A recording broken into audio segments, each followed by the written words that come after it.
애틀랜타 라디오 코리아 5월 12일 화요일 오늘의 핫클릭입니다. 미국 내 코로나19 사망자가 8만 명을 넘어선 가운데 최대 피해자라고 할 수 있는 뉴욕주가 이번 주말부터 일부 지역에 대해 제한적인 경제 정상화를 시작하기로 했습니다.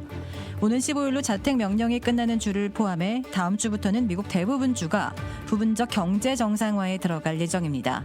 한편 트럼프 행정부는 각 주정부들에게 110억 달러를 제공해 코로나 테스트 능력을 대폭 확충해 줌으로써 재개방에 속도를 내도록 전폭 지원할 것이라고 발표했습니다.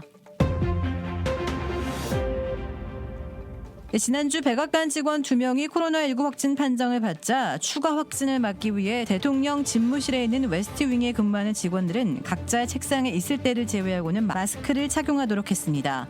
특히 대통령 집무실을 방문하려 하는 사람은 모두 코로나19 검사를 받도록 했습니다. 그러나 트럼프 대통령 자신은 마스크를 쓰지 않았습니다. 하지만 직원들의 감염 경로가 밝혀지지 않은 상황에서 고령인 대통령에 대한 우려와 함께 백악관이 더 많은 조치를 취해야 한다는 지적이 커지고 있습니다. 미 언론들은 백악관의 코로나19 감염 소식은 경제 재개를 주장하는 트럼프 대통령의 메시지를 약화시키고 있다고 분석했습니다. 조지아의 코로나19 확진자 수가 12일 동부시각 오전 11시 기준 34,638명, 사망자 수는 1,462명으로 집계되고 있습니다. 한인들이 많이 사는 기내 카운티는 2,492명의 확진자와 96명의 사망자를 보이고 있습니다.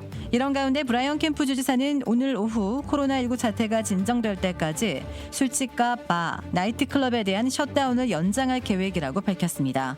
사실 술집과 바는 5월 13일부터 오픈할 예정이었지만 잠정적으로 무기한 연기될 것임을 의미하고 있습니다. 캠프 주지사의 이번 결정이 한국의 이태원 클럽 사태와 무관하지 않다는 관측도 제기되고 있습니다.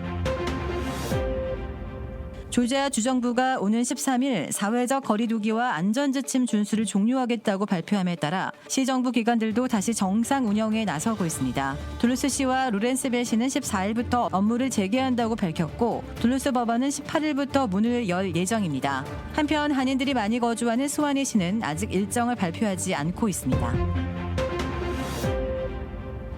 자녀를 위한 경기부양 보조금 500달러가 지급되지 않은 사례가 속속 보고되고 있는 가운데 IRS는 보도자료를 인용해 이럴 경우에는 자녀 부양금 500달러를 2020년 개인 세금 보고 시 추가 금액을 청구해야 한다고 밝혔습니다. IRS는 대학생의 경우 2020년 세금 보고 시 본인이 직접 세금 보고를 하면 1,200달러의 텍스 크레딧을 제공하겠다고도 밝혔습니다. 이외에 발생한 지급 금액 오류에 대해서는 2020년도 세금 보고 시 증빙 서류와 함께 신청하면 해당하는 금액만큼 크레딧 처리를 하겠다고 밝혔습니다. 북한에 억류됐다가 혼수 상태로 풀려난 뒤 지난 2017년 사망한 미국인 오토 원비어의 부모에게 미국 은행에 묶인 북한 자금 2,379만 달러의 정보가 제공됩니다.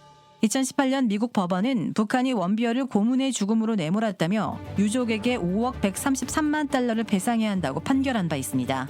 하지만 북한에서는 아무런 답변이 없자 부모는 배상금을 받아내기 위해 변호사의 도움을 받아 미국 은행에 예치됐다가 대북제재로 묶인 북한 자산 추적에 나섰습니다. 이상 애틀랜타 라디오 코리아 5월 12일 화요일 오늘의 핫클릭의 고지선이었습니다.